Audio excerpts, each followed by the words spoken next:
الحمد للہ رب العالمین، الصلاۃ والسلام علی خاتم النبیین، اما بعد، اعوذ باللہ من الشیطان الرجیم، بسم اللہ الرحمن الرحیم۔ یا ایہا الذین آمنوا اتقوا اللہ ولتنظر نفس ما قدمت لغد واتقوا اللہ ان اللہ خبیر بما تعملون۔ وقال اللہ تعالی یعلم خائنۃ الاعین وما تخفی الصدور۔ وقال اللہ تعالی واما من خاف مقام ربہ ونہى النفس عن الہوى فإن الجنة هي المأوى۔ وقال اللہ تعالی ومن اضل ممن اتبع هواه۔ وقال اللہ تعالی ومن اضل ممن اتبع هواه۔ صدق اللہ العلی العظیم وصدق رسول النبی الکریم۔ معزز خواتین و حضرات،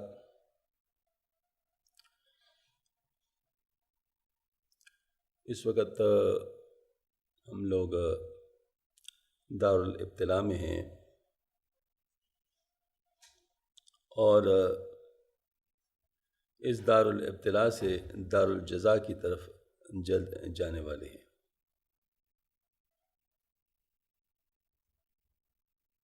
اس بات کا تو پکا یقین ہے سب کو، چاہے مسلمان ہے چاہے کافر ہے، کہ یہاں ہمیشہ کے لیے نہیں رہنا۔ اس بات سے تو کوئی اختلاف نہیں کرتا، لیکن اس بات پر کہ وہاں جا کر کیا ہوگا، اس پر اختلاف ہے۔ جو مسلمان ہے ان کے لیے اس کے بارے میں آگاہ کرنے والے دو بڑی نشانیاں آ چکی ہیں، ایک ہے قرآن اور دوسری سنت رسول صلی اللہ علیہ وآلہ وسلم۔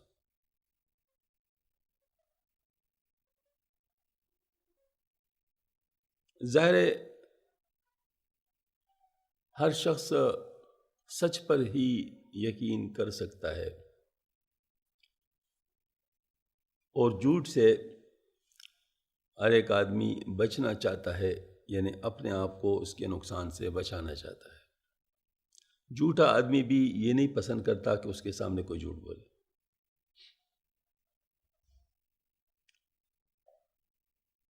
تو اس کا مطلب یہ ہے کہ سچ یہ فیصلہ کر سکتا ہے۔ اب جن کو میں نے بتا دیا نشانیاں ہے، تو ان کا سچ ہونا بالکل یقینی ہے۔ مثلا قرآن، اس سے کوئی اس لیے انکار نہیں کر سکتا کہ یہ ایک ایسی کتاب ہے جو کہ قیامت تک کے لیے چیلنج دے رہا ہے کہ میری طرح کوئی بنا کے لیا ہے، اگر یہ اللہ کی کتاب نہیں ہے، بنا کر لیا۔ اور کوئی بھی ایسا نہیں کر سکتا، حتیٰ کہ ایک صورت بھی کوئی نہیں بنایا جا سکتا۔ اب یہ جو چیلنج ہے، یہ ان لوگ کو نہیں دیا گیا جو زبان نہیں جانتے تھے، جو قلم کار نہیں تھے، بلکہ ان لوگوں کو چیلنج دیا گیا ہے جو زبان میں بہت آگے، اتنا آگے ہیں کہ اپنی زبان کے علاوہ باقی زبانوں والوں کو وہ اجمی کہتے ہیں، یعنی گونگے۔ ایسے زباندان لوگ ہیں۔ گھر گھر شاعر ہوا کرتا تھا،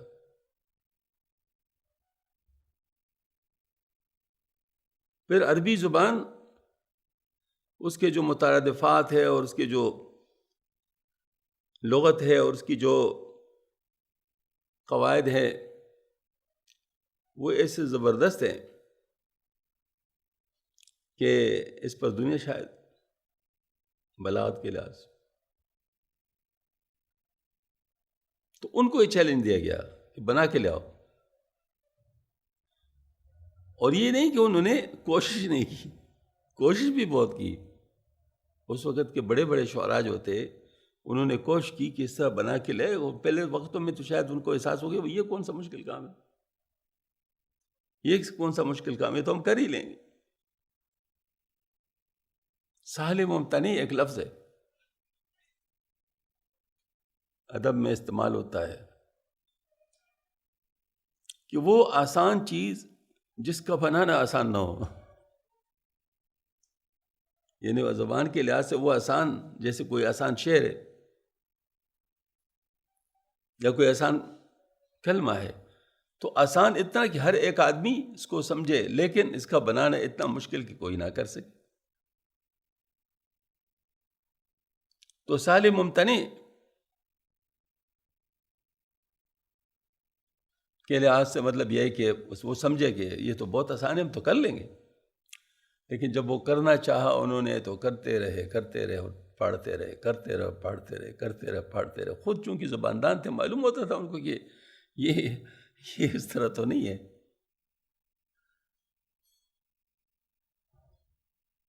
خانقاہ پہ باقاعدہ کوئی شاہکار قسم کا کام ہوتا تھا، اس کو لٹکا دیتے تھے، کس طرح کوئی بنا کے لے آئے۔ تو قرآن کے بارے میں لوگ کرتے رہے کوشش، آخر میں یہ صورت کوثر ہے، اِنَّا أَعْطَيْنَاكَ الْكَوْثَرَ فَصَلِّ لِرَبِّكَ وَانْحَرْ إِنَّ شَانِئَكَ هُوَ الْأَبْتَرُ۔ مختصر صورت ہے، انہوں نے چاہا کہ اس طریقے سے بنانا چاہا، پڑھتے رہے، حتیٰ کہ آخری لفظ انہوں نے کہا مَا هَذَا لَقَوْلُ الْبَشَرِ، یہ بشر کا کلام نہیں ہے۔ تو زبان سے نکلا تو کیا چیز نکلی؟ وہ حقیقت کہ یہ کسی بشر کا کلام نہیں ہے۔ اللہ پاک یہی ہے کہنا کہ یہ اللہ کا کلام ہے، بندے کا کلام نہیں۔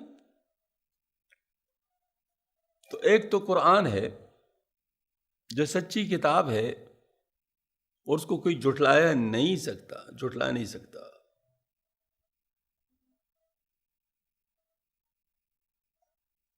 دوسری بات، آپ صلی اللہ علیہ وآلہ وسلم کی اپنی زندگی، ایسی زندگی گزاری کہ سب آوازیں بیک آواز ان کو صادق اور امین کہتے تھے۔ صادق پہلے لفظ کون سا ہے؟ صادق، سچا، امین، امانت دار۔ اب دیکھو یہ دونوں لفظ ایسے ہیں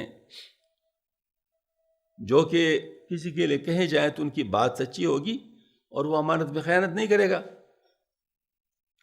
اور اللہ تعالیٰ کی طرف سے جو بات لائیں گے وہ سچی ہوگی اور اس میں کوئی خیانت بھی نہیں کر چکا ہوگا۔ بالکل یہی بات قیصر نے بھی کہی تھی کہ پوچھا، کن سے پوچھا؟ مخالف سے پوچھا، آپ صلی اللہ علیہ وسلم کے مخالف سے پوچھا، آپ سب کے ساتھ لڑنے والے سے پوچھا، ابو سفیان،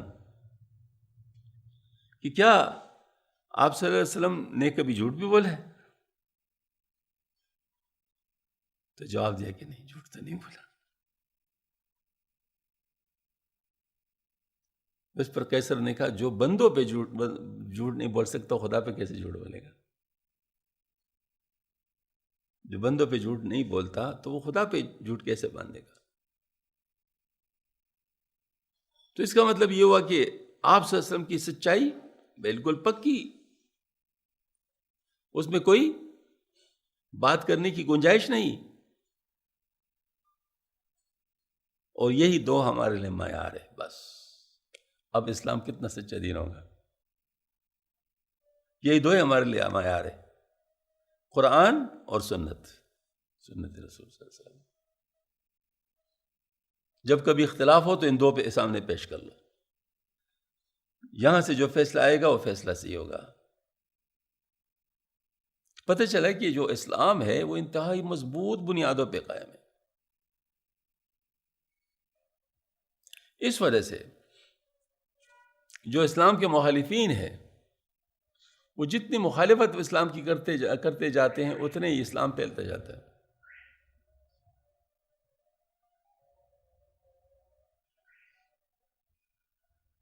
یہ بات ہوگی۔ ہاں البتہ ایک سوال ہو سکتا ہے کہ اسلام تو پھیلتے جاتے ہیں لیکن جو مسلمانوں کے اعمال ہیں وہ خراب ہوتے جا رہے ہیں، یہ کیا بات ہے؟ یہ ایک سوال ہو سکتا ہے،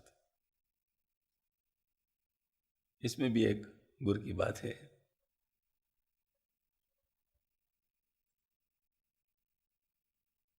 حضرت عبداللہ شہید رحمۃ اللہ علیہ نے اپنے لال مسجد مغرب کے بعد ایک مختصر سا بیان کیا کرتے، اور حضرت کو یہ ملکہ حاصل تھا کہ 1 گھنٹے کی بات کو 5 منٹ میں کر سکنا اور 5 منٹ کی بات کو 1 گھنٹے میں پھیلا سکنا، یہ ان کا ملکہ حاصل تھا. خود مجھے بتایا تھا، مجھے اپنے استاذوں نے اس طریقے سے کہا تھا، 1 گھنٹے کی بات کو 5 منٹ میں کر سکنا. میں اتفاق سے جمعہ بازار کے لیے گیا تھا تو نماز مغرب کی ادھر آ گئی، میں نے بھی نماز پڑھی اور معمول کے مطابق بیان کرنے شروع کر لیا. حضرت نے اس میں بات فرمائی کہ دیکھو مسلمانوں کو برا نہ کہو، مسلمانوں کو من حیث القوم برا نہ کہو، کیونکہ ان مسلمانوں میں بڑے بڑے اولیاء ہیں، انبیاء ہیں، صدیقین ہیں، صحابہ ہیں. تو جب آپ کہیں گے مسلمان ایسے ہیں تو سب پہ بات جائے گی، یہ بہت بڑا جھوٹ ہوگا. ہاں کسی کے لیے کہہ دو تو ایک علیحدہ بات ہے، یقین اگر ہو اور ثبوت ہو. پھر فرمایا کہ اس کی وجہ ہے من حیث القوم، اس کی ایک وجہ ہے. فرمایا کہ 2 ذرائع ہیں جس کی وجہ سے شر آتا ہے، ایک شیطان ہے اور دوسرا نفس ہے. یہ 2 ذرائع ہیں صرف. فرمایا جو گناہ مسلمانوں اور کافروں میں مشترک ہو، کہ مسلمان بھی وہ گناہ کرتے رہیں اور کافر بھی کر دے، تو وہ نفس کی وجہ سے ہوتا ہے، کیونکہ نفس دونوں کے ساتھ ہے.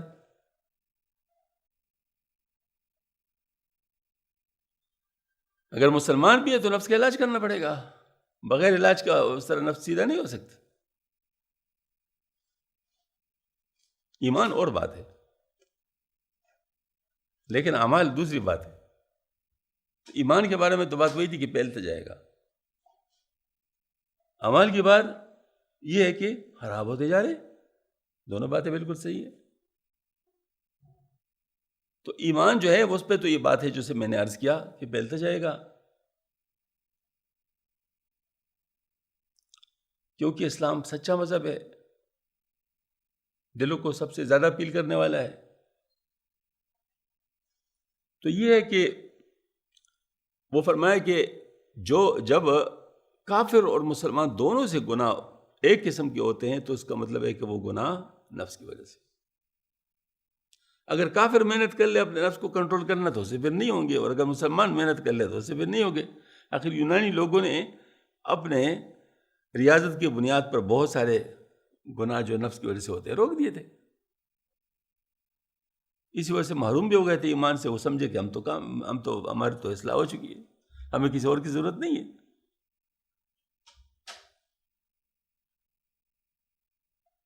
حضرت تھانوی رحمۃ اللہ نے ایک واقعہ لکھا ہے کہ افلاطون اس وقت تک کسی کے ساتھ ملاقات نہیں کرتا تھا جب تک اس کا تصویر نہ دیکھ لیتے، اور تصویر سے کیا فشناس تھے معلوم کر لیتے کہ یہ کیسا آدمی ہے. اگر اس کے اندر کوئی نقصان ہوتا تو پھر نہیں ملتے تھے.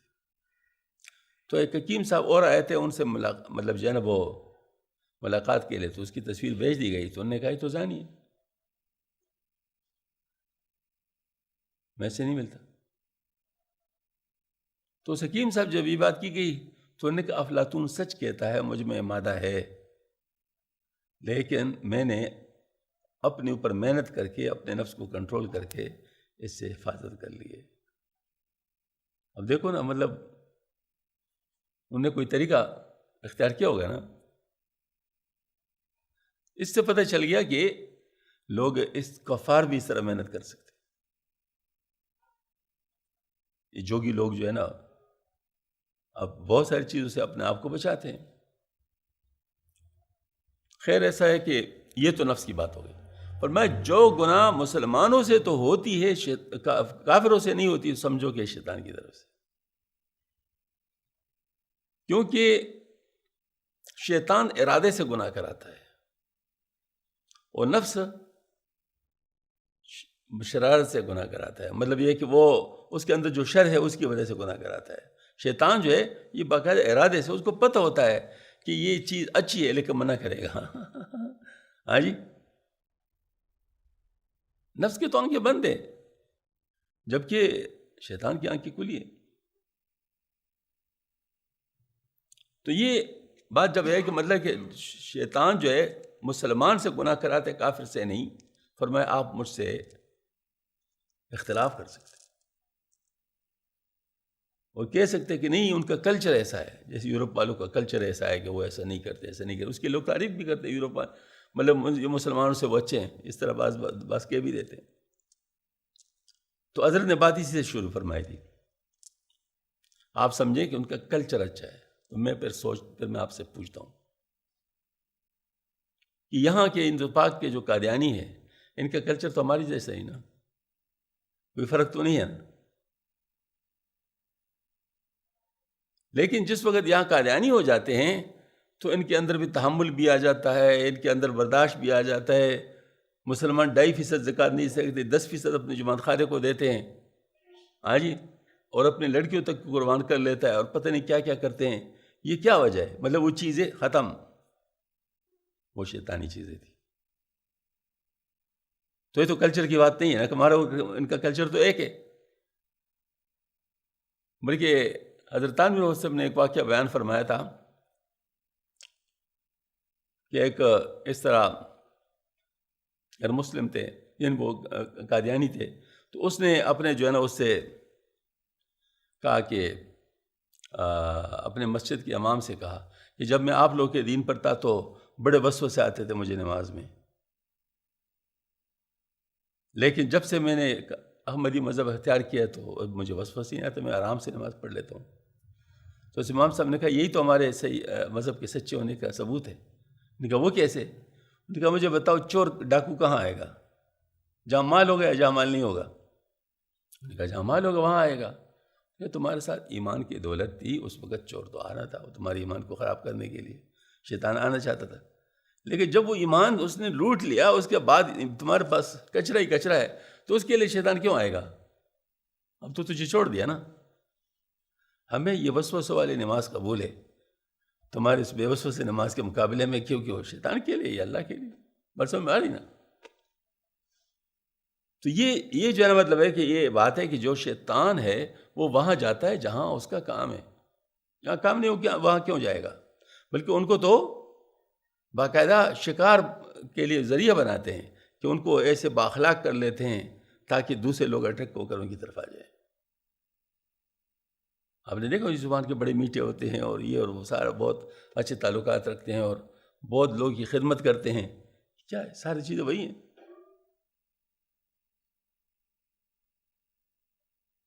دوسری مثال فرمایا کہ دیکھو یورپ اور امریکہ کے جو حکمران رہے وہ وہاں کے اچھے لوگ ہوتے ہیں، اور جو ہمارے حکمران ہیں وہ یہاں کے برے لوگ ہیں۔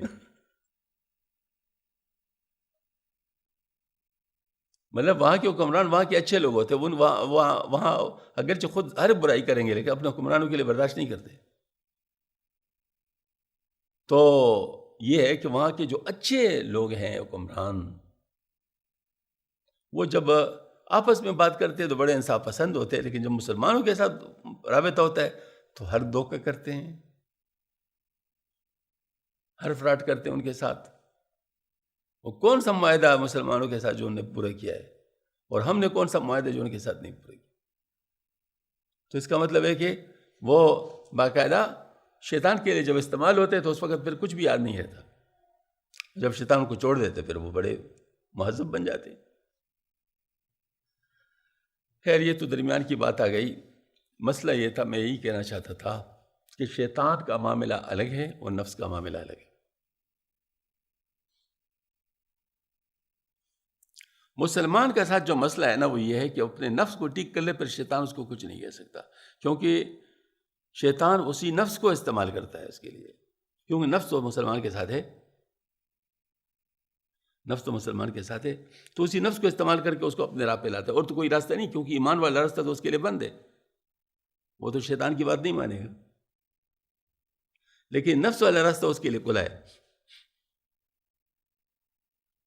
دل والا راستہ بھی کھلا ہے. دل والا راستہ اس کے لیے کھلا ہے کہ وسوسہ آتا ہی دل میں. وسوسہ یوسوس فی صدور الناس، تو وسوسہ آتا ہی دلوں میں، لہٰذا دل والا راستہ بھی اس کے لیے کھلا ہے، نفس والا راستہ بھی کھلا ہے. ایمان والا راستہ اس کا بند ہے. وہ جو ہے نا، وہ ایمان تو مسلمان کے ساتھ ہے، وہ اصل میں اب مسلمان کے اس ایمان کو خراب کرے گا دل کے ذریعے سے اور نفس کے ذریعے سے. اس کی پوری محنت اس پر ہی ہے کہ وہ اس کے نفسانی خواہشات بڑھا کر اس کو ایمان سے فارغ کر دے. دوسری طرف وہ کسی دنیائی چیز کے ساتھ محبت لا کر وہ جو ہے مطلب اس کو اس سے فارغ کر دے.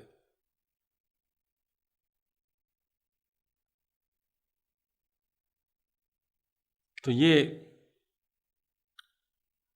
بات تو ظاہر مطلب ہے. تو قادیانی ان دونوں چیزوں کا استعمال کرتے ہیں نہیں کرتے. وہ نفسانی خواہشات کی باتیں بھی ان کے سامنے لاتے ہیں. ہم آپ کو جاب دے دیں گے، یہ کریں گے، وہ کریں گے، اور اپنے لڑکیوں کو بھی لاتے ہیں، اور اس طرح اور بھی بہت سارے کام وہ کرتے ہیں. تو اس طریقے سے مطلب یہ ہے کہ وہ آپ کے دونوں چیزوں کو استعمال کرتے ہیں، دل کو اور نفس کو. تو اگر ہم لوگ اپنی نفس کی اصلاح کر لیں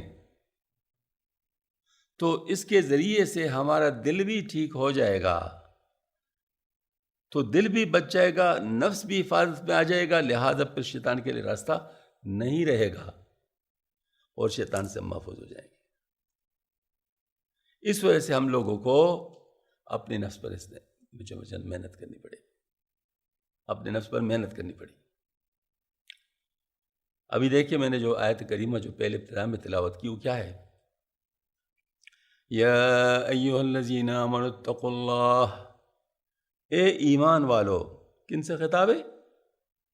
اے ایمان والو، ایمان والوں سے خطاب ہے. اللہ سے ڈرو، ان تقوی اختیار کرو. وَلْتَنظُرْ نَفْسٌ مَّا قَدَّمَتْ لِغَدٍ وَاتَّقُوا اللَّهَ، اور چاہیے کہ ہر شخص خود دیکھ بھال لے کل کے لیے وہ کیا بھیج رہا ہے، کل کے لیے وہ کیا بھیج رہا ہے. اور اللہ سے ڈرو. ان اللہ خبیر بما تعملون، بے شک اللہ تعالیٰ بہت زیادہ علم رکھنے والا بھی ہے اور بہت زیادہ جاننے والا بھی ہے، بلکہ خبردار بھی. اس کا مطلب یہ ہوا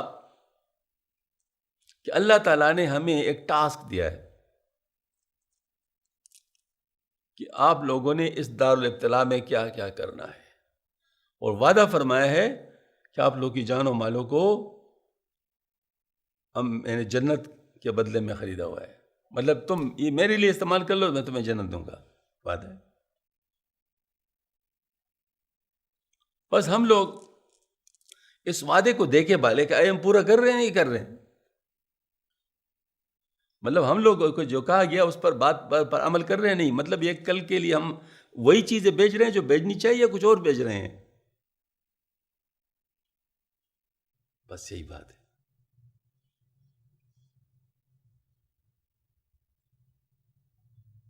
یہ باہر ملکوں میں جب ہم جاتے ہیں اور ہمارے ساتھ کوئی چیز ہوتی ہے اس کی چیکنگ ہوتی ہے، تو ادھر بھی ہوتی ہے ادھر بھی ہوتی ہے،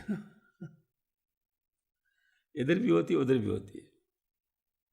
تو کبھی کبھار تو ادھر ہی رد ہو جاتا ہے نا، بس ٹھیک ہے وہی تو غلط ہے، بس نکالو. اور کبھی ادھر پہنچ جاتے تو ادھر نکالو.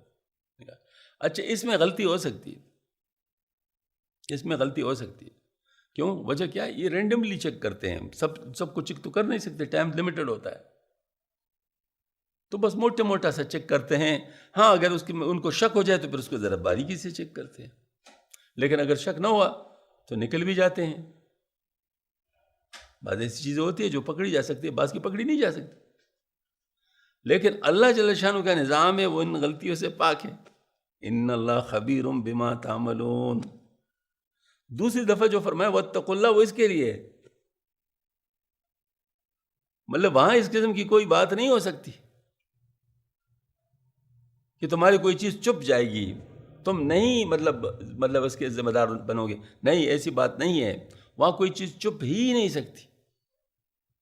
ان اللہ خبیر بما تعملون، بے شک اللہ تعالیٰ جو تم کرتے ہو اس سے اچھی طرح خبردار ہے.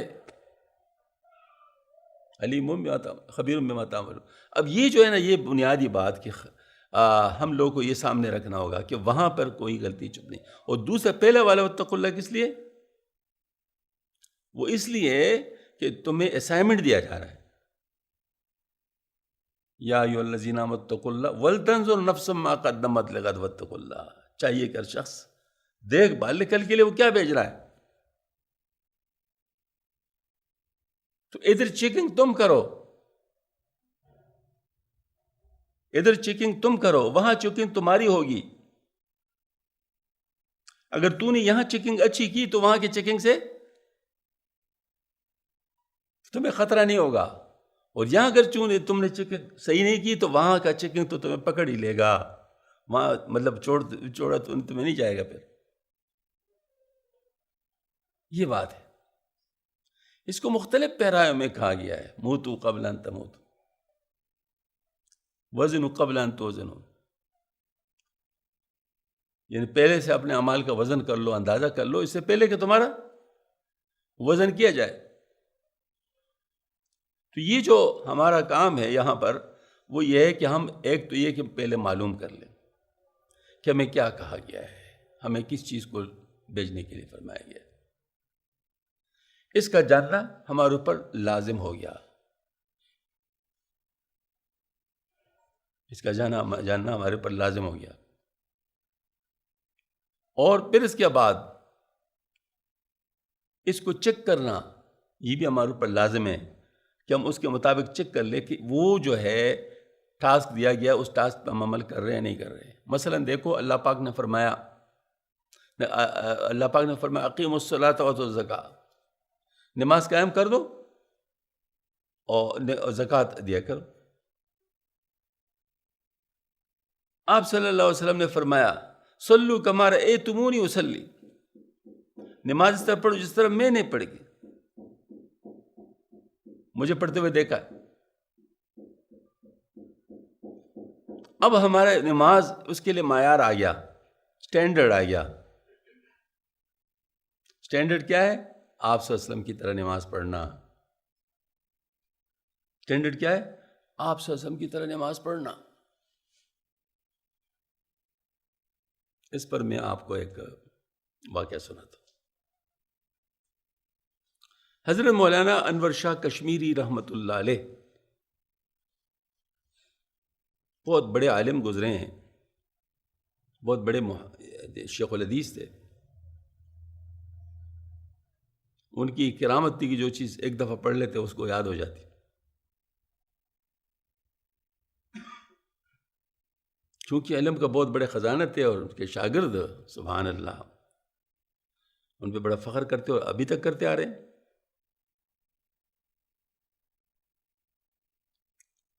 یہ مولانا ظہیر خان صاحب جو فوت ہوئے اس نے اپنے بیٹے کا نام انور شاہ ان کے نام پہ رکھا، چونکہ ان کو استاذ مولانا یوسف بن نور رحمۃ اللہ ان کے شاگرد تھے.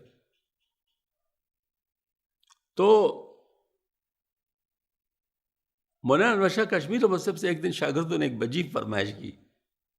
انہوں نے کہا حضرت آپ کا ماشاءاللہ حدیث شریف پہ بڑی نظر ہے، کیا آپ کبھی آپ صلی اللہ علیہ وسلم کی طرح چل کر ہمیں دکھا سکتے ہیں کہ آپ وسلم کس طرح چلتے تھے؟ ہم ذرا دیکھنا چاہتے ہیں. حضرت کے زبان سے نکلا انشاءاللہ کل میں جب مسجد کے لیے جاؤں گا نماز کے لیے، فجر کی نماز کے لیے، میں اس طرح چل کے جانے کی کوشش کروں گا. شاگردوں کو بات پتہ چلی، لیک ہو گئی، پورے شہر میں پہنچ گئی. اگلے دن پورا شہر امڑ آیا حضرت کے گھر پہ، لائن میں لگے ہوئے حضرت ان کے درمیان سے گزریں گے. اس میں ہندو کو بھی پتہ چلا، ہندو بھی آ گئے بہت سارے. اس وقت مکس تھے، ظاہر مسلمان ہندو مسلمان مکس ہوتے تھے. تو یہ مطلب جو ہے کہ لائنوں میں کھڑے، ہندو بھی کھڑے، مسلمان بھی کھڑے ہیں، انتظار کر رہے ہیں کہ حضرت گھر سے تشریف لائیں گے اور آپ صلی اللہ علیہ وسلم کی طرح چل کر دکھائیں گے. تو حضرت جب گھر سے باہر تشریف لائے ابھی چند قدم ہی چلے تھے، کیا بات تھی اس میں کہ مجمع تو کٹ کیا اور کئی ہندوؤں نے اسی وقت اسلام قبول کر لیا. کیا بات تھی اس میں. اب صرف یہ والی بات مجھے سمجھ میں اس میں آ رہی ہے کہ آپ صلی اللہ علیہ وسلم کی سنتیں اگر زندہ ہو جائے اس سے بڑی دعوت اور کوئی نہیں ہے. ان نے کیا کہ اس نے اس وقت دعوت تو نہیں دی تھی کہ آپ مسلمان ہو جاؤ. صحابہ کرام کیا کرتے؟ آپ صلی اللہ علیہ وسلم کی طرح زندگی گزار رہے تھے تو خود بخود دعوت تھے. ان کو دیکھ دیکھ کر لوگ مسلمان ہوتے تھے.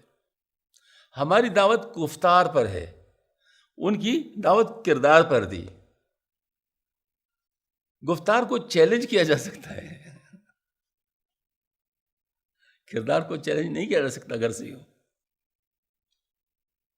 کردار دل پہ اثر کرتا ہے، گفتار آپ کے دماغ میں اٹک سکتا ہے، آپ کے دماغ کو پہنچ سکتا ہے لیکن وہاں سے نیچے دل میں نہیں آ سکتا. دل میں جو چیز آتی ہے وہ کیا آتی ہے؟ وہ کردار آتا ہے. بس اگر آپ صلی اللہ علیہ وآلہ وسلم کی سنتوں پر ہم چل کے دکھائیں تو یہ خود بہت بہت بڑی دعوت ہے. یہ اللہ پاک نے ہمیں ایک نمونہ دکھایا، آج بھی یہ ماشاءاللہ قائم ہے. دیکھو آپ صلی اللہ علیہ وسلم کی ایک سنت جو موقدہ نہیں تھی، اگر کوئی آپ صلی اللہ علیہ وسلم کی طور پہ چلے نہیں تو اس کو کوئی ملامت نہیں کیا جائے گا. کیا؟ لیکن نماز اگر آپ صلی اللہ علیہ وسلم کے مطابق نہیں پڑھی تو پھر نماز تو آپ صلی اللہ علیہ وسلم کے مطابق ہی پڑھنی پڑے گی نا، کیونکہ فرمایا سلو کما رأیتمونی اصلی. یہ تو نہیں فرمایا میری طرح چل کے دکھاؤ، یہ حکم نہیں ہے. حکم کس چیز کا ہے؟ نماز میری طرف پڑھ کے.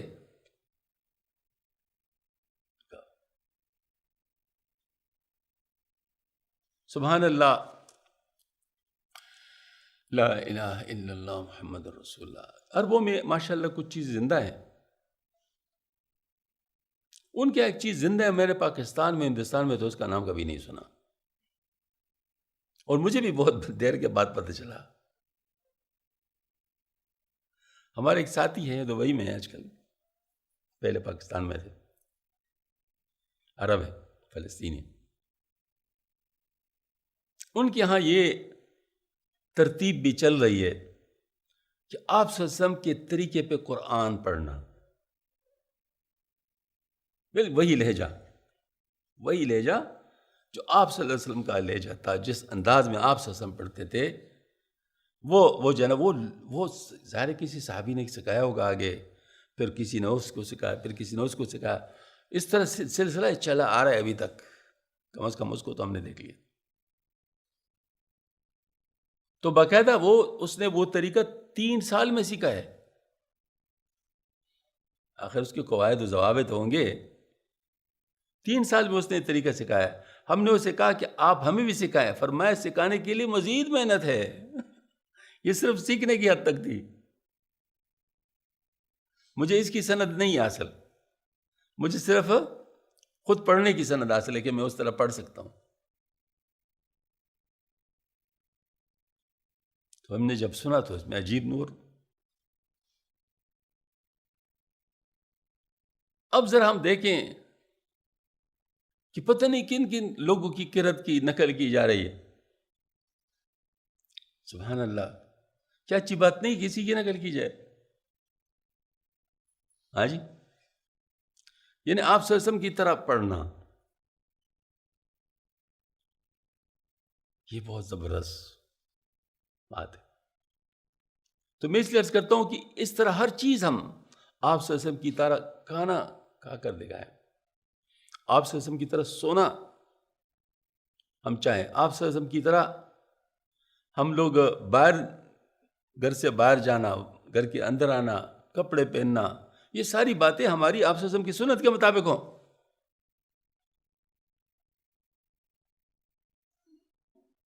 تو پتہ چلا کہ ہمارا جو اصل کام ہے وہ تو نفس کی اصلاح ہے. نفس کی اصلاح ہو جائے تو باقی سارے کام آسان ہو جاتے ہیں. باقی جو سنت ہیں اس کے لیے علم کی ضرورت تو ہے نا. آپ آخر ایک سنت کو سیکھیں گے، آپ کو پتہ چلے گا. جیسے یہ سوال مولانا انور شاہ کشمیر رحمۃ اللہ سے کیا گیا، یہ کسی اور سے نہیں کیا گیا، اور حدیث شریف کی بنیاد پر کیا گیا نا. کیوں؟ حدیث شریف انہوں نے کثرت کے ساتھ پڑھی تھی، اور ان کو مختلف حدیث شریف کے ذریعے سے علم تھا کہ آپ سے ہم کیسے چلتے تھے. تو انہوں نے چلنے کی کوشش کی، اللہ پاک نے مدد فرمائی، اس میں برکت بھی ڈال لی، اس میں اثر بھی ڈال دیا. اس طریقے سے اس کے لیے علم کی ضرورت تو ہے، اور علم ہمیں حاصل کرنا پڑے گا اس کا کم از کم.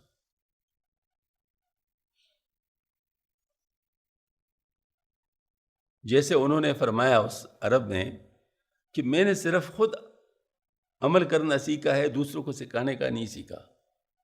تو علم کی بھی دو قسمیں ہو گئی نا، خود عمل کرنا اور دوسروں کو سکھانا. تو فرض عین درجے کا علم جو خود انسان سیکھے اور خود اس پہ عمل کر لے، کم از کم وہ تو ہمارے پاس ہونا. کم از کم اتنا علم تو ہمارے پاس ہو کہ خود اس پر عمل کر سکے. تو یہ ماشاءاللہ اتنا علم تو ہمیں لازم ہے سیکھنا. اچھا، وہ اتنا مشکل بھی نہیں ہے. نماز سنت کے مطابق پڑھیے. یہ مولانا تقی عثمانی صاحب کا ایک کتاب ہے چھوٹی سی، کتنے صفحات کی ہے؟ ہاں جی، 15-20 صفحے کی ہے. تو 15-20 صفحے کتنے دیر میں پڑھے جاتے ہیں؟ تو علم تو اتنا ہے، باقی پریکٹس ہے نا، باقی پریکٹس ہے. تو پریکٹس آدمی کوشش کر لیں تو اللہ تعالیٰ مدد فرماتے ہیں. تو اس کے ذریعے سے انشاءاللہ ہم لوگ پھر آخر ہم کم از کم یہ تو دیکھیں نا کہ ہم سنت کے خلاف کون سے کام کر رہے ہیں. مطلب نماز میں کیوں دیکھیں 15-20 صفحے ہے نا، 15-20 صفحے کا ہم کسی کو دے دے بھائی یار یہ پڑھ لو، اس کو سامنے رکھ لو، اور مجھے نماز پڑھتے ہوئے دیکھو کہ کون سی چیزیں ہیں جو میں سنت کے مطابق نہیں کر رہا. اپنے اوپر کسی کو نگران بنا لو. تو جس وقت آپ کو بتا دے آپ اس کو چیک کر لیں، آیا واقعی مطلب یہ صحیح کہہ رہا ہے نہیں کہہ رہا. چیک کر لیں. اگر آپ کو کوئی ان کے ساتھ اختلاف ہو جائے تو کسی اس سے اور بڑے آدمی سے چیک کروا دو کہ واقعی مطلب یہ ٹھیک کر رہا ہوں یا نہیں ٹھیک کر رہا ہوں. اطمینان ہو جائے گا. جب اطمینان ہو جائے کہ غلطی ہو رہی ہے تو اس غلطی کو ٹھیک کرنے میں آپ پھر ہمت کر لیں اور انشاءاللہ ٹھیک ہو جائے گا. اچھا، میں نے آپ سے کیا کہا؟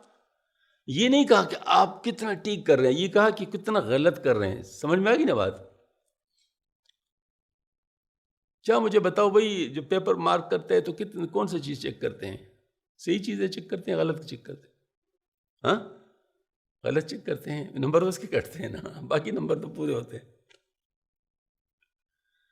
تو اس طریقے سے آپ یوں کریں کہ دیکھیں میں کون سی سنتوں پہ عمل نہیں کر رہا، اور یہ تھوڑی ہوتی ہیں. مثلا تقریباً 70-80% لوگ کی جو غلطی ہے وہ میں بتاتا ہوں. 70-80% لوگ کی جو نماز میں غلطی ہے وہ میں بتاتا ہوں، اور پھر آپ اس کو چیک کر لیں خود.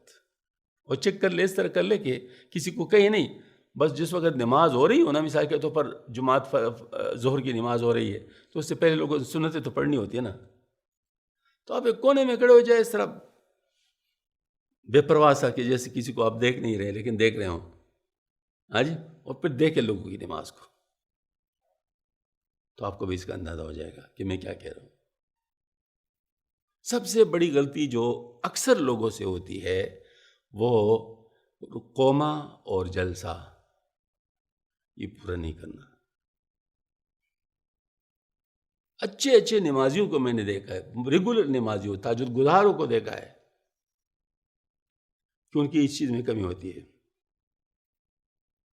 سیدھے پورے کڑے نہیں ہوتے اور چلے جاتے ہیں واپس. بھلے ابھی اگر مطلب رکوع میں ہیں، مطلب یہ سیدھے بھی نہیں ہوتے، بس اتنے میں آ کے جو پھر وہ نیچے چلے جاتے ہیں. یہ بہت عام ہے. کیا اس کو ٹھیک کرنا مشکل ہے؟ اور اگر آپ ٹھیک نہیں کرتے تو اس سے کتنا ٹائم بچتا ہے؟ 4 رکعتوں کے اس ٹائم کو اس طرح آپ معلوم کر سکتے ہیں کہ پہلے ایسا نماز پڑھو جس میں یہ کمزوریاں ہوں، کسی سے اس کا ٹائم کیلکولیٹ کرو، اور پھر بعد میں پورا نماز مطلب سیدھا کھڑا ہو کر پھر اس کے بعد جانا، یہ کر کے 1 منٹ سے زیادہ فرق نہیں لا سکتے. پورے نماز کے اندر 1 منٹ سے زیادہ آپ نہیں بچا سکتے. اگر یہ 1 منٹ آپ کا بچ گیا، مجھے بتاؤ کہاں خرچ کیا؟ کیا فائدہ دنیا کا کر لیا؟ مجھے بتاؤ. دین کا تو میں پوچھ نہیں رہا ہوں، دین کا تو نے کباڑا کر دیا. ہاں، مطلب یہ کہ وہ دنیا کا کون سا فائدہ کیا حاصل کیا؟ اب شیطان کی بات نہیں ہے تو کس کی؟ مجھے بتاؤ. دنیا کا تو آپ نے کوئی فائدہ کمایا نہیں، لیکن اتنی بڑی چیز آپ نے گنوایا، وہ کس لیے گنوایا؟ مجھے بتاؤ. صرف اور صرف شیطان کی بات پوری کی. اور یہ شیطانیت اس حد تک چھا گئی ہے کہ اگر کسی کو بتا دے کہ آپ ایسا کرتے ہیں تو نہیں مانیں گے. آپ ان کا ویڈیو اگر بنا لیں نا اور ان کو دکھا دے کہ دیکھو کیا کر رہے ہیں، پھر بھی کچھ گڑبڑ کرے گا، نہیں یہ اس طرح نہیں اس طرح. ہاں جی، یہ اس حد تک یہ چھا گیا ہے. مطلب کوئی اپنی غلطی مانتا بھی نہیں، بلکہ غصے میں آ کر کہ جا تو میرے قبر میں نہیں جائے گا. ٹھیک ہے، جو آدمی اس طرح کہتا ہے غلط کرتا ہے، صحیح طریقے سے نہیں کہہ رہا، اس کو بڑی نرمی سے کہنا چاہیے، وہ ہم اس کو سمجھا دیں گے. لیکن آپ کو ایک بات بتا دوں، آپ راستے پہ جا رہے ہیں، آپ سے 5000 روپے کا نوٹ گر گیا، اور کوئی آدمی آ گیا آپ کا ہمدرد ہو، آپ کو ایک تھپڑ مارے کہ دیکھو یہ تم سے کیا گرا. یہ طریقہ ہوتا ہے؟ آپ اس کے ساتھ لڑیں گے؟ بتائیں. اس نے جو تھپڑ مارا آپ کو، اور ساتھ کہتے کہ دیکھو آپ سے 5000 روپے کا نوٹ گر گیا، کوئی اس طرح کرتا ہے تو کیا آپ لڑیں گے اس کے ساتھ؟ اس کا شکریہ ادا کریں گے، یار جزاک اللہ جی، آپ نے مہربانی کی، دیکھیں نا، مطلب مجھے سمجھا دیا. اب دنیا کی بات ہے تو پھر ٹھیک ٹھاک ہے. ایک ڈاکٹر آپ کو دیکھتا ہے اور آپ پرہیز نہیں کرتے اور آپ کو سخت بات کہتے ہیں، یہ کیا آئندہ نہ آئے میرے پاس، پرہیز کر نہیں سکتے اور علاج کرتے ہو. میں سے لوگ علاج نہیں کرتے، نکل جائیں یہاں سے. ایسے ڈاکٹر کے پاس لوگ زیادہ آتے ہیں. کہتے ہیں یہ صحیح ڈاکٹر ہے، یہ مطلب ہے کیوں؟ اس کا تجربہ مجھے ہوا ہے.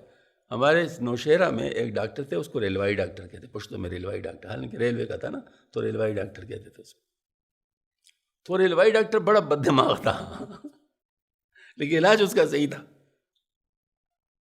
اور وہ سخت جاڑتا تھا، مطلب یعنی عورتوں کو تو بالکل سخت جاڑتا ہے، یہ کیا دیا، وہ کر دیا، اس طرح اس طرح. اور ریلوائی کے اوپر اتنا رش ہوتا تھا کہ آدمی حیران ہو جاتا. تو دنیا کے معاملے میں ساری ٹھیک ہیں. دنیا کے معاملے میں اگر آپ کوئی سختی سے کہتا ہے تو کوئی مسئلہ نہیں.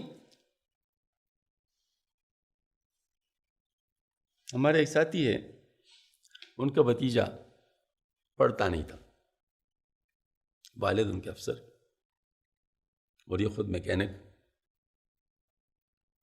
تو ایک دن اس کو نصیحت کر رہے ہیں کہ دیکھو سیدھا ہو جا ورنہ تو میرا جیسا بن جائے گا، اپنے باپ کی طرح نہیں بنے گا. اب تیرا باپ کرسی کے اوپر بیٹھ کر دوسرے لوگوں کو آرڈر دے دے کر مجھ سے زیادہ کما رہا ہے، اور میں گاڑیوں کے نیچے پڑا ہوا ہوتا ہوں، میرے اوپر گاڑی کا تیل بھی آتا ہے، گرد بھی آتا ہے، کپڑے بھی خراب ہوتے ہیں، ہاں جی، اور مجھے اس سے کم پیسے ملتے ہیں. تو سیدھا ہو جا ورنہ میری طرح بنے گا، میرے باپ کی طرح نہیں بنے گا. اور میں اب کہتا ہوں کاش مجھے کسی نے مارا ہوتا لیکن مجھے یہ بتایا ہوتا اور میں نے پڑھا ہوتا. سمجھ میں آئی نا بات؟ یہ پکی باتیں ہیں، سچی باتیں. تو دنیا کے معاملے میں ہم ساری چیزوں کو مان لیتے ہیں، دین کے معاملے میں ہم لوگ ڈیٹ بن جاتے ہیں. یہ شیطان کی بات ہے. سمجھ میں آئی نا بات؟ تو ہم لوگوں کو یہ حقیقت شناس ہونا چاہیے. سب سے پہلے بات، دنیا سے دین بہت اہم ہے.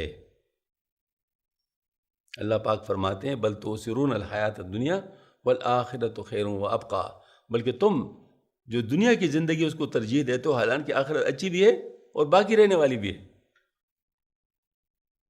لہٰذا دنیا یہ تو ختم ہونے والی ہے، اس کے لیے میں جو اتنی محنت کر رہا ہوں تو یہ تو ساتھ ہی میرے چلی جائے گی، ختم ہو جائے گی، لیکن آخرت والی بات جو میں نے کی وہ تو میرے ساتھ جائے گی، لہٰذا مجھے اس کے بارے میں زیادہ فکر مند ہونا چاہیے۔ اگر کوئی مجھے اس کے بارے میں سکھاتے تو مجھے اس کا زیادہ مشکور ہونا چاہیے، مجھے اس پر زیادہ محنت کرنی چاہیے، یہ چیز ہمیں اپنے اندر ڈیولپ کرنی چاہیے۔ تو اب اگر میں پورے اس بیان کا نچوڑ آپ کو بتا دوں کہ اگر آج سے آپ نماز سنت کے مطابق پڑھیے والی کتاب لے لیں اور اس کو خود پڑھیں، اگر کوئی بات سمجھ نہیں آئے تو کسی مولوی سے پوچھیں، اول تو اس میں ایسی کوئی بات ہے نہیں، لیکن پھر بھی اگر سمجھ نہ آئے تو کسی مولوی صاحب سے پوچھ لیں، وہ بتائے گا انشاءاللہ، کوئی فیس آپ سے نہیں لے گا۔ اگر آپ سے فیس مانگے تو میرے پاس آ جانا، میں دے دوں گا، میں فیس اس کو دے دوں گا، لیکن آپ کو بتا دے گا انشاءاللہ، ٹھیک ہے نا؟ تو جس وقت وہ آپ کو سکھائے اور آپ سیکھ لیں تو پھر آپ چیک کریں اپنے آپ کو کہ آپ نماز اس طرح پڑھ رہے ہیں یا نہیں پڑھ رہے،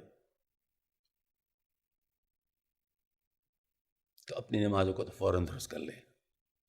اب مجھے بتائیں، صرف اگر آپ کی نماز درست ہو گئی تو آپ کو ایک پورا خزانہ مل گیا، کیونکہ نماز 5 وقت فرض ہے، اور اس کا سب سے پہلے پوچھا جائے گا روز محشر کی جہاں گداز بود اولی پرسشی نماز بود۔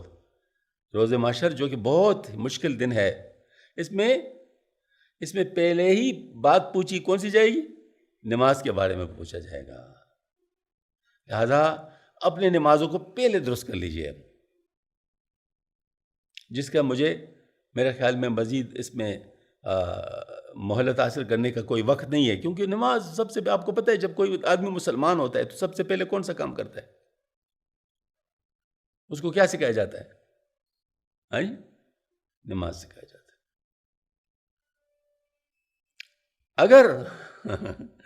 اگر اس کو اتنا موقع بھی نہیں ملا تو اس کو کہتے ہیں جماعت کے ساتھ نماز پڑھو، اور بس اللہ اکبر تو آپ ساتھ کرتے جاؤ گے امام کے ساتھ، بے شک باقی اگر آپ کو نہیں بھی آتا تو نہ پڑھے، لیکن یہ بات ہے کہ یہ آپ کم از کم جماعت کے ساتھ رہے تو کیا ہو جائے گا؟ آپ کی نماز ہو جائے گی۔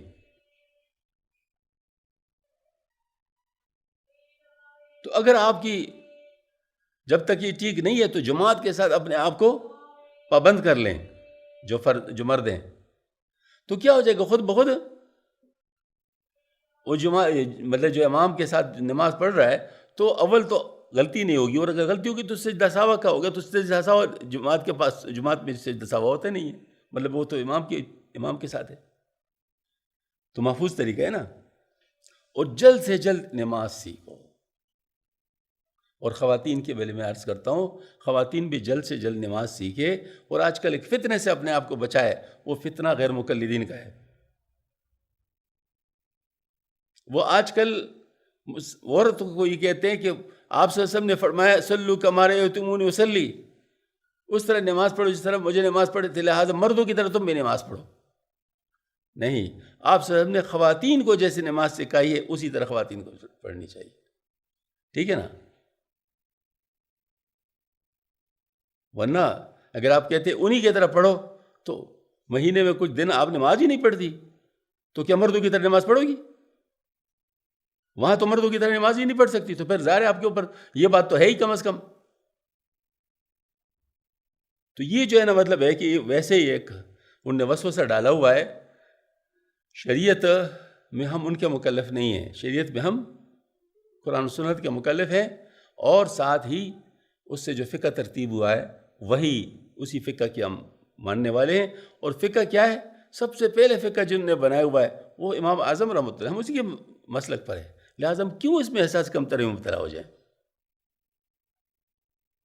تو یہ بات ہے کہ ایسے لوگوں کی باتیں ہم نہ سنیں۔ نماز ہم صحابہ کے طریقے پہ پڑھے، صحابہ کے طریقے پر، آپ صلی اللہ علیہ وسلم کے طریقے پر ہی ہوگا، لیکن آپ صلی اللہ علیہ وسلم کا طریقہ ہم صحابہ سے سیکھتے ہیں نا، تو اس صحابہ کے طریقے سے جب ہم کہتے ہیں مانا علیہ و صحابی کے قول کے مطابق، اس میں یہ ہوگا کہ مرد صحابہ کے پیچھے چلیں گے اور عورتیں صحابیات کے پیچھے چلیں گی. سمجھ میں آ گئی نا بات؟ پھر کوئی غلطی نہیں ہوگی. کیوں؟ اگر آپ اللہ کے حکم کو سیکھنے تو حضور سے ہم سے سیکھنا ہے، حضور سے ہم کا طریقہ سیکھنا ہے تو صحابہ سے سیکھنا ہے. طریقہ یہی ہے نا. ہمارے پاس اور line of channel of line تو نہیں ہے، مطلب ہم تو صرف یہی کر سکتے ہیں نا. تو بس یہی ہم لوگوں کو صحابہ کے طریقے پہ دین پر آنا ہے. یہ محفوظ طریقہ ہے. بہرحال میں عرض کروں گا، ہم نماز سے شروع کر رہے ہیں، نماز پہ ختم نہیں کر رہے ہیں کیونکہ اور بھی فرائض ہیں، نماز ہم سیکھیں. اس کے بعد جب رمضان شریف کا مہینہ آئے تو رمضان شریف کے روزوں کا طریقہ سیکھیں، اس میں مسائل سیکھیں اس کی. اور زکوٰۃ جس پہ فرض ہو تو زکوٰۃ کے بارے میں اچھی طرح جان لیں، اس کے مسائل سیکھیں. مولانا الیاس رحمۃ اللہ فرماتے تھے کاش مسلمانوں کا جو زکوٰۃ ہے وہ صحیح طریقے پہ آ جائے تو مسلمانوں کے مسائل حل ہو جائیں گے. تو یہ بات تو صحیح ہے.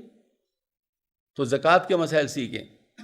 اور پھر اس کے علاوہ پھر ماشاء اللہ حج جب فرض ہو تو اس کے لیے جو طریقہ کار ہو حج کو سیکھ کر جائیں. بہت سارے لوگ آج کل حج کو سیکھ کر نہیں جاتے، پھر وہاں پر غلطیاں کرتے. ہمارے پشتوں میں کہتے بجنگ کے اصول نصر بھی کہتے جنگ میں گھوڑے تیار نہیں ہوتے، اس کو پہلے سے سدھانا ہوتا ہے، طریقہ کار سکھانا ہوتا ہے. تو بہرحال یہ ہے کہ ہم لوگوں کو پہلے سے حج کے لیے، پھر اس کے بعد عبادات کے بعد سب سے اہم چیز وہ ہے معاملات. کیونکہ عبادات سے آپ کمائیں گے اور معاملات کے ذریعے سے گوائیں گے. وہ آپ صلی اللہ علیہ وسلم نے جو ارشاد فرمایا تھا کہ مفلس کون ہے، تو صحابہ کرام نے بتا دیا کہ یا رسول اللہ وہ جو جن کے پاس پیسے کم ہو. فرمایا اصل مفلس وہ ہے. یعنی اس سے انکار نہیں فرمایا کہ وہ مفلس نہیں ہے، عرف میں تو وہی مفلس ہے، لیکن اصل مفلس وہ ہے، کیونکہ یہاں تو ختم ہونے والی نا چیز. تو یہاں کی بات تعریف نہیں بتائی، وہاں کی تعریف بتائی. اصل مفلس وہ ہے جو قیامت کے دن پہاڑوں جتنے نیکی لے آئے گا، لیکن اس پہ لوگوں کے حقوق ہوں گے، حقوق والے آئیں گے، اس کا مطالبہ کریں گے، اللہ تعالیٰ ان کو ان کی نیکی اٹھا کر اس کے حساب سے دیں گے، اور اس کی نیکی ختم ہو جائیں گی اور لوگوں کے حقوق ختم نہیں ہوں گے. پھر اس کی برائیوں اور ان کی برائیوں اٹھا کر ان کے کھاتے میں ڈالی جائیں گی، اور یہ اس کی وجہ سے جہنم چلا جائے گا. اصل مفلس یہ ہے کہ پہاڑوں جتنے نیکی لایا ہوگا اور پھر دوسرے لوگوں کے گناہوں کے پاداش میں چلا جائے گا. اب مجھے بتاؤ یہ دوسرے لوگ یہ جو اپنی نیکی ہے وہ کہاں سے کمائی ہوں گی؟ بدعت سے کمائی ہوں گی نا، یا خیر خیرات سے کمائی ہوں گی، صدقہ جاریہ سے کمائی ہوں گی. یہی طریقہ ہے نا. لیکن کمائی کس طریقے سے؟ حقوق کیا ہے؟ معاملات کی بات. تو معاملات اگر محفوظ نہیں ہو تو پھر کیا ہے؟ وہاں پر آپ کی ساری چیزیں ضائع ہو جائیں گی. وہ دوسروں کے لیے آپ کام کر رہے ہیں، آپ دوسروں کے لیے کام کر رہے ہیں. بس اب مجھے بتاؤ، میں اگر مجلس میں بیٹھ کر کسی کی غیبت کرتا ہوں تو اس غیبت سے مجھے کیا فائدہ؟ نقصان تو ہے. اس کو پتہ چل گیا تو دشمنی بھی ہو جائے گی، یہ تو دنیا کا نقصان ہے. لیکن مجھے فائدہ کیا ہے؟ دنیا کا کیا فائدہ ہے؟ میرا دل کا ہلکا ہو جائے گا. مثلا یہ کہتے ہیں بھائی دل کا ہلکا ہو، بھائی درود شریف پڑھو، اس سے دل ہلکا نہیں ہوتا. ذکر کرو، درود شریف پڑھو، اس سے سبحان اللہ سکون ملتا ہے، اطمینان ملتا ہے. اس طریقے سے حاصل کر لو، لیکن کسی کی غیبت کر کے دل ہلکا نہ کیا کرو. اچھا، اب جو آپ کو غیبت سے وہ ہو گیا تو کیا ہو گیا؟ آپ نے جو کمایا تھا ان کو دے دے. کس کو دے دیا؟ جس کو آپ اچھا نہیں سمجھ رہے ہیں. کیا بات ہے! مطلب جو غیبت کس کی جاتی ہے؟ اپنے پسندیدہ لوگوں کی جاتی ہے. ہاں جی، جن سے لوگ نفرت کرتے ہیں نا ان کی غیبت کی جاتی ہے نا. اچھا، آپ جن سے نفرت کر رہے ہیں اپنے نہیں کہ ان کو دے رہے ہیں. اب بتاؤ، ہوشیاری ہے بیوقوفی؟ تو اس طریقے سے اپنے انالیسس کرو. تو یہ بات ہے کہ مطلب یہ ہے کہ معاملات کو درست کرو. ساری باتیں تو ایک وقت میں نہیں ہو سکتی، لیکن علمی طور پہ بات کر رہا ہوں. یہ تربیت تو آہستہ آہستہ ہوتی ہے، اس میں کوئی نہیں. مطلب سارے میں نے کہا کہ سب لوگ پہلے اپنی عبادات درست کرو، یہ میں نے کہا ہے. لیکن بہرحال سامنے لانے کے لیے تو ضروری ہے نا کہ ساری چیز بتا دی جائے. تو اس کے بعد پھر کیا ہے؟ معاشرت کی بات ہے. اور معاشرت بہت اہم جز ہے زندگی کا. بس اب میں قرآن پڑھ رہا ہوں، اس کی وجہ سے کسی کو تکلیف ہو رہی ہے، اب قرآن پڑھنے کی فائدے کی بجائے مجھے اس کا گناہ ہو رہا ہے. کیونکہ قرآن پڑھنا میرے لیے مستحب ہے، اور اس کو تکلیف سے بچانا کیا ہے؟ فرض ہے، کیونکہ وہ حرام ہے. تو اب میں ثواب کما رہا ہوں، لیکن ساتھ حرام کا گناہ بھی کما رہا ہوں. تو حرام کا گناہ زیادہ ہوگا، قرآن پڑھنے کا ثواب زیادہ ہوگا. بات سمجھ میں آ رہی نا؟ یہ معاشرت ہے. اس طرح حقوق ہوتے ہیں لوگوں پہ، ہر ایک کے اپنے اپنے حقوق ہوتے ہیں. والدین کے حقوق ہے، بہن بھائیوں کے حقوق ہے، بیوی کے حقوق ہے، شوہر کے حقوق ہے، اولاد کے حقوق ہے، پڑوسیوں کے حقوق ہے، استاذوں کے حقوق ہے، مشائخ کے حقوق ہے. مطلب یہ ہے کہ قرآن کے حق ہے، اللہ کا حق ہے، رسول کا حق ہے، بلکہ تمام حقوق ہیں. ان حقوق کی پاسداری کرنا یہ معاشرت ہے. جب آپ کسی حق کو پورا کرتے تو ایک فرض ادا ہو جاتا ہے، کیونکہ آپ کے جو حقوق ہے، آپ کے جو فرائض ہے دوسروں کے حقوق ہے، اور آپ کا جو حق ہے دوسروں کے فرائض ہیں. لہذا ہر ایک اگر اپنے فرض کو پورا کرتا ہے تو سب کے حقوق ادا ہو جائیں گے، یا سب کے حقوق ادا کریں تو سب کے فرائض پورے ہو جائیں گے. سمجھ میں آ گئی نا بات؟ یہ اصل میں بنیادی بات ہے. تو معاشرت، سبحان اللہ، یہ بہت اہم چیز ہے. پھر اس وقت اللہ کے لیے لوگوں کے ساتھ اپنا معاملہ درست کرنا یہ اخلاق ہے. اللہ کے لیے لوگوں کے ساتھ اپنا معاملہ درست کرنا، یعنی قلبی معاملہ درست رکھنا، یہ اخلاق ہے. سبحان اللہ. اس میں بہت بڑی دنیا ہے. اس پر میں فرمایا کہ جس کے اخلاق اچھے وہ سب تم میں سب سے بہترین ہے، کیونکہ اس میں سارے آ جاتے ہیں.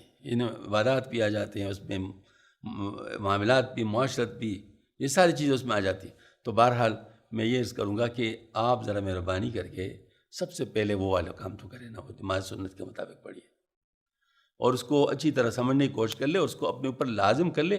اگلے ہفتے انشاءاللہ اگر آپ لوگ چاہیں تو مجھے رپورٹ بھی کر لیں کہ کتنے کامیابی ہوئی، تو میرا بھی دل بڑا ہو جائے گا. پھر آئندہ اس قسم کی باتیں میں زیادہ کروں گا انشاءاللہ.